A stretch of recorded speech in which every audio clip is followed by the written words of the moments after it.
So, Maureen, you've come here to visit us at Family Travel Forum, Yes. specifically to talk about kids, eating when you're traveling, Yes. how to promote healthy eating while on the road. Yes. That's really a big topic for us. Absolutely, I can imagine. Okay, we'd love to hear what you do, and also tell us why you are an expert at dealing with children and food. Okay, expert strong, but thanks. I do a lot of work with kids in Cayman, so professionally I run a variety of different cooking classes, and we do those out of Cayman Bay in the Bon Vivant Kitchen Studio.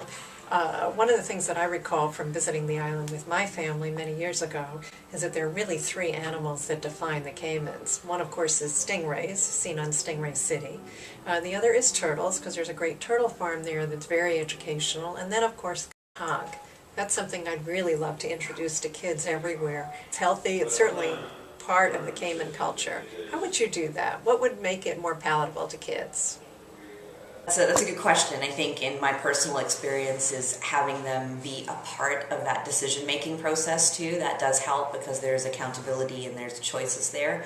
I would recommend, and I think the easiest thing, certainly in my experience, is really engaging them in the story around things. I think as adults we get really connected to stories, and if the stories around food, I know I'm much more interested, and I think foodie focused families or even kids that are interested in food, if there's a level of a story, like, you know, try the fish and chips. The fish actually have come out of the waters that we're looking over, or, you know, try the pizza because the tomato sauce is probably made by local tomatoes, or anything along those lines. I find that having some sort of personalized story to hook them in to try might be good.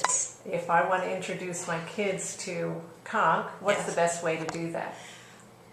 Fritters. I think fritters are easy. You can, you know, and they can actually be, it's really, really easy to make. And I like to make them with kids because a few things. One, they can get their hands dirty, right? So they're starting to make a dough and getting in there.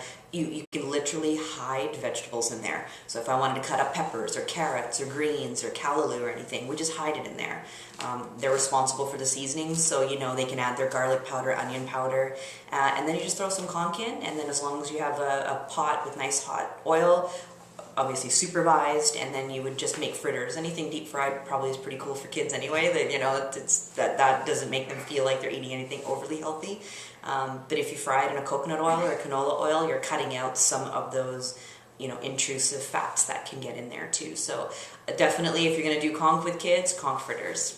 Eating too. I think the earlier that you can get kids to just open their minds and open their palates a little bit to try, let them try foods off of your plates, you know, even though it may be just off their radar, so they're not committing to a particular dish they may or may not like, but certainly just being open to them trying a few things. And I have to say there are, it may be easier said than done, but I think just opening those dialogues and telling the stories around food, I think would be quite cool to see how, you know, that kids can be a little bit connected to them. Like that salad is from the farmer down the street, and I don't know, maybe it could help a little bit, at least to find them. In my experience, it can.